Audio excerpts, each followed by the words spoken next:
Hello guys, Gerard Claudio here. Sa video na 'tong pag-uusapan natin is about something na I don't know if this would interest you, but I think I have seen raised issues about this. Specifically, there are so many network marketers who are yielding towards online. Some of them are gearing towards ads, um, and some are still in the process of building their business offline.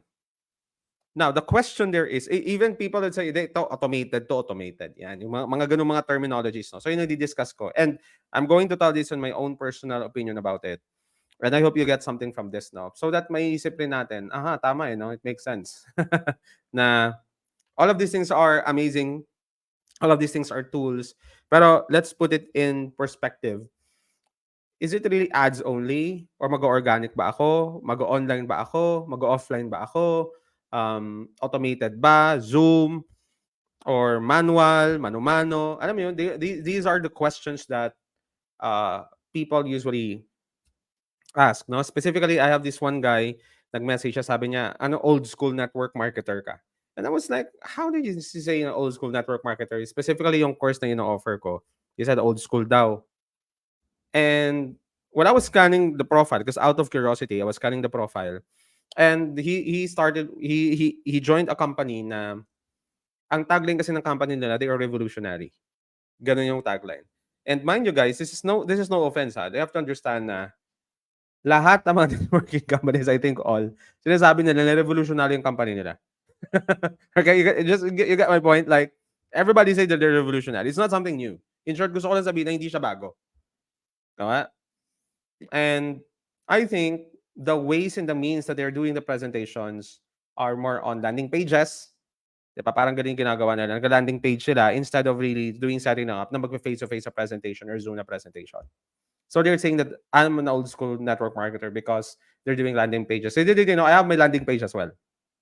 I also have this email caption, nagka-caption ng emails and all, stuff like that. So, pero gusto ko lang sabihin to, no? Ano ba talaga nagwo-work? Ano ba talaga ang nagwo-work? Ads ba, organic, magla-landing page ka, automated presentation, or lang Zoom? Now, I want you to look at the argument ng mga tao, no? And tingnan natin, and i-share ko sa inyo yung opinion ko about it. Pag sinabi mo kasi na naka-landing page kayo, tsaka wala na kayong presentation, versus sa mga nagpe-present, papakinggan niyo yung dalawa, papakinggan niyo. Yung sasabihin sa'yo nagfa-face-to-face meetup, sasabihin niya sa'yo na ang network marketing kasi is all about relationship business. Tama? And wow, tama, makes sense. Now, ito namang isa, hindi kailangan kasi yung business mo automated kasi para at least nasa bahay ka. Makes sense as well. Parang kung papakinggan mo yung mga arguments ng bawat isa and the reason why they're doing what they're doing right now in their business, it makes sense eh. It makes sense, no? Now, this is my opinion about it. It doesn't matter kung anong ginagamit mo, sa totoo lang. Now, in my opinion, if I can leverage the latest technology right now para mas marami akong oras, I would do so. Nako but there are people na nag-get used na nila yung face-to-face. People are very good at face-to-face. They're doing on face-to-face presentation. They're going to their offices. They're bringing people and prospects to the office. That's what they're doing. That's what works for them. And I'm happy for them. I'm not saying that it doesn't work. It still works right now. Now, in my opinion right now, I'm developing my business right now more on the presentation has to be automated.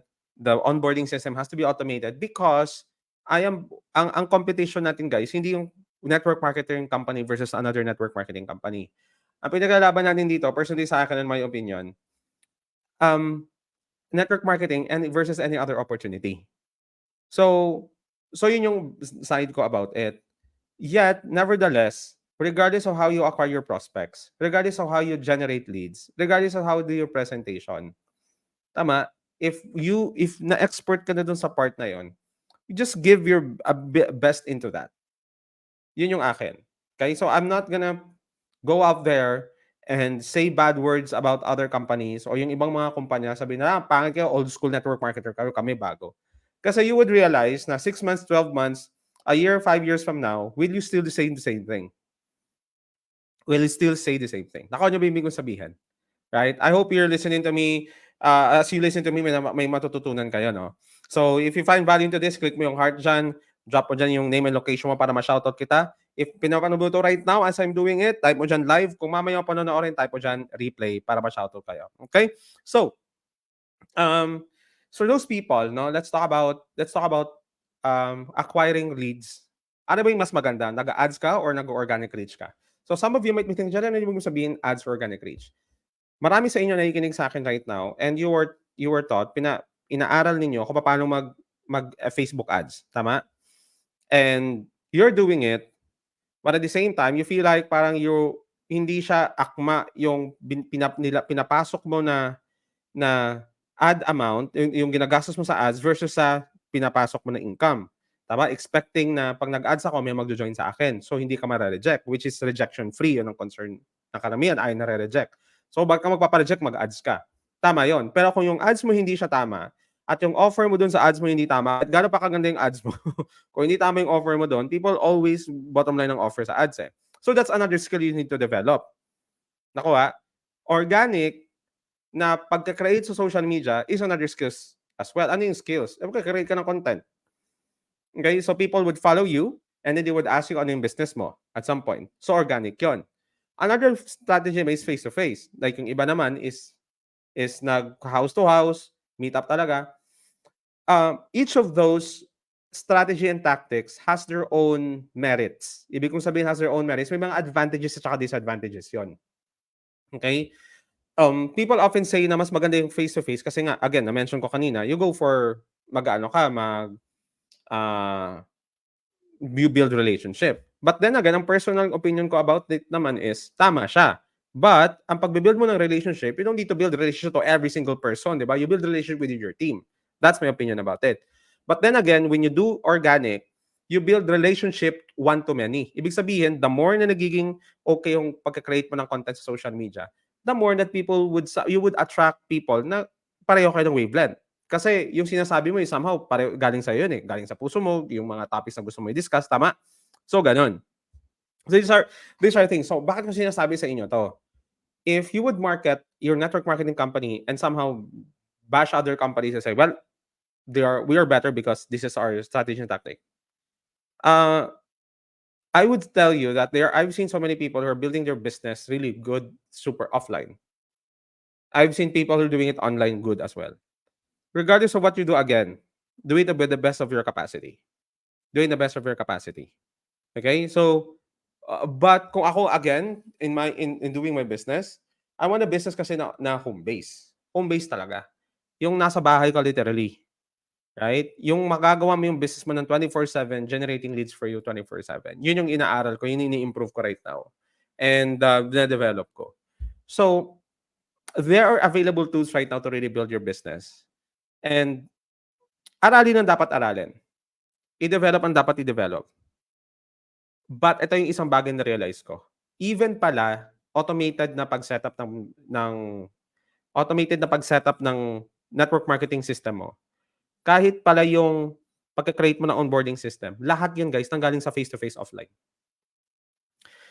Madalas na nakita ko na they are very effective in online automated. These people has experience in offline. Ibig sabihin, ang ginawa nila kasi alam nila yung objections ng mga tao, alam nila yung mga common na tinatanong ng mga tao, and they already developed the skills of handling objections, doing the presentation, tinurn nila na into digital, and tinurn na nila into landing pages. So, kung ako ang tatanungin mo personally, if first time mo sa network marketing, have the feels first, have the experience na in-offer mo yung product mo to somebody else para may feel ka kung paano yung transaction nangyayari. Have the feels, kung nagpe-present ka, kung hindi man face-to-face, at least offline, or at least Zoom, na nafe-feel mo, may feel ka, ito pala yung pakiramdam na nagpe-present ka habang may nakikinig. Nakuha, yun yung opinion ko about it. Because all online, nakaset up ka na landing pages, meron kang sales funnel, lahat po yan, nanggaling din naman sa offline eh. Kumbaga parang, instead na ikaw mismo sumasagot, dinagay mo sa sales funnel mo. Pero kung wala kang experience somehow, na paano ka kapag-usap and you were not mentored, wala kang proper training, and you set up your sales funnel with zero background sa pakikipag-usap sa tao, you might wonder anong kulang doon sa sales funnel ko. Kaya most of you, first time sa network marketing, nag-ads ka kagad, nagtatanong ka ngayon, paano gagawin ko dito? How will I going to really build my business na, alam mo yun, di ba? Sino sa nakaka-relate? Type nyo relate sa may comment, nakaka-relate ka. Yung tipong kaka-start mo ng network marketing, nag-ads ka kagad. pero hindi mo pa na-experience yung nag-reach out ka, nag-i-invite ka, nagre-reach out ka. So, hindi mo maintindihan ngayon kung paano siya ginagawa. Tama? Thinking na, nag-ads ako, I'm way better. You have to understand, kung nag-a-ads ka at yung and ito yan, kung network marketing opportunity, most of the time, shina-shutdown ng Facebook, Meta, or other online advertising, um, yung ano, yung, anong tawag dito, yung, mga network marketing opportunities, most of the time. Kaya minsan 'di ba naba-block kayo kung na-experience niyo 'yun. Ah, that's another side of it, 'di ba, na hindi naintindihan ng karamihan. And most people would think na, "Ay, oo nga pala 'no." Um, uh, this is another skill to learn. So if you have the foundational skills, marunong ka mag-present face to face. In fact, ako sabihin ko sa inyo right now, I have several sign-ups past few weeks, no presentation 'yun. Walang presentation, nagsa-sign up. But kahit nakapikit, ito hindi sa pagyayabang 'to guys, sinasabi ko 'to sa inyo to tell you that kahit ako nakapikit, kaya ko i-present yung opportunity na meron ako. Hindi naman literal nakapikit. Kahit natutulog, hindi naman literal. But I mean, get my point, like, I can do presentation. Even po meron even with slides, with no slides, I can do presentation. Yet, the thing there is, I want you to understand na I want you to have the feels first.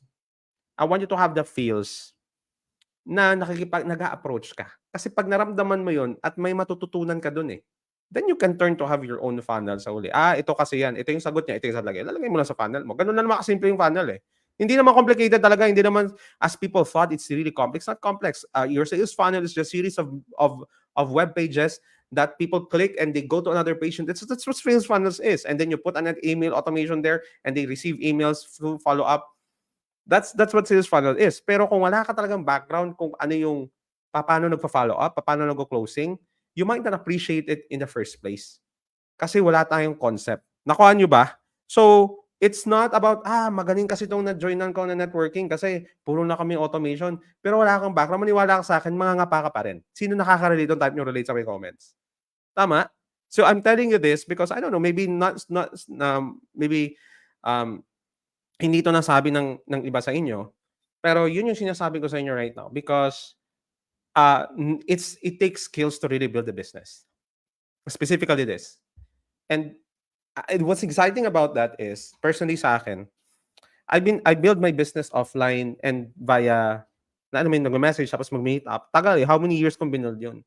So, nafi-feel ko yung ano, I feel ko yung nare-reject, yung nagfo-follow up ako and all, but I also felt nagpa-pay in, nakakapag-build kami, alam mo yun, ang saya. It was fun, 'di ba? And kaya nung nag-turn ako somehow into sales funnels and all, it wasn't that hard for me. I just need to learn some things like how to create a catchy headline, how to create an offer. This is another skills to learn, which is karamihan sa inyo, binigay lang yung sales funnel sa inyo ng company ninyo. Tama? And imagine you're thousands of you, same funnel. Nakuha nyo ba? Ang labanan kasi guys, sa totoo lang, kung mag-automated ka, offer talaga. So kung wala kang offer na unique and you're 1,000 years offering the same thing, right? Imagine yun.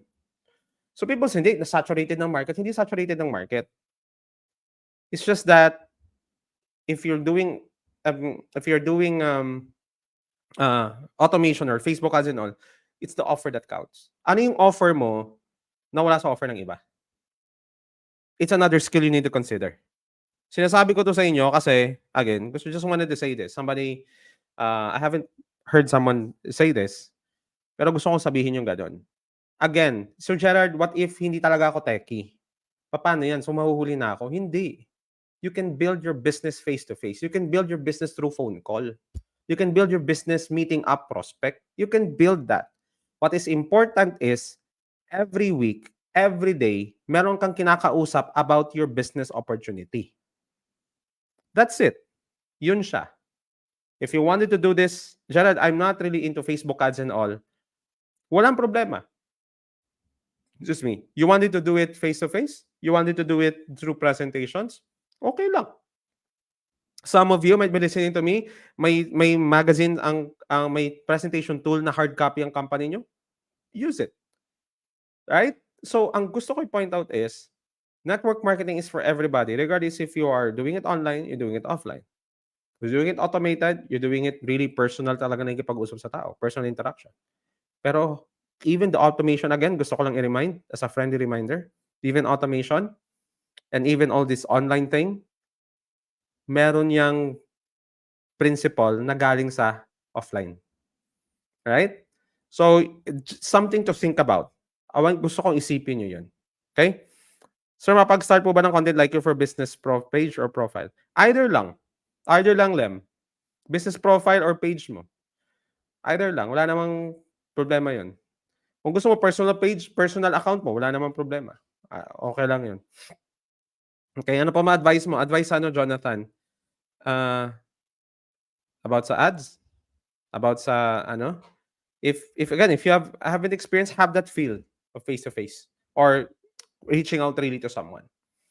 Now, kung nakaya mo na siya, aralin kung paano gawa ng offer, aralin kung paano i-optimize ang Facebook ads, that would be another skills. Each of this has skills. Skills to, guys. So, inaaral siya. Okay? I want you to think of that way. A lot of people join network marketing and they thought na ang network marketing ay swertihan. Hindi, kasi nauna ka eh. Ako, huli na ako. Hindi totoo yun. It's not true. Those people who are willing to put the effort to learn your skills required to build a business, sila yung nananalo sa negosyong ito. Sila yung nananalo sa negosyong ito. I hope it makes sense. Tama ba? Click nyo ang heart, click nyo yung share, it makes sense. Right? If you find value to this, yun na naman for me, guys, no? A simple reminder, if ito something that's valuable for you, no? I-share mo. And then, kung mamaya panonorin mo tang replay, type o dyan replay. Alright, guys? Yun na naman, guys. You guys are all amazing. Bye-bye.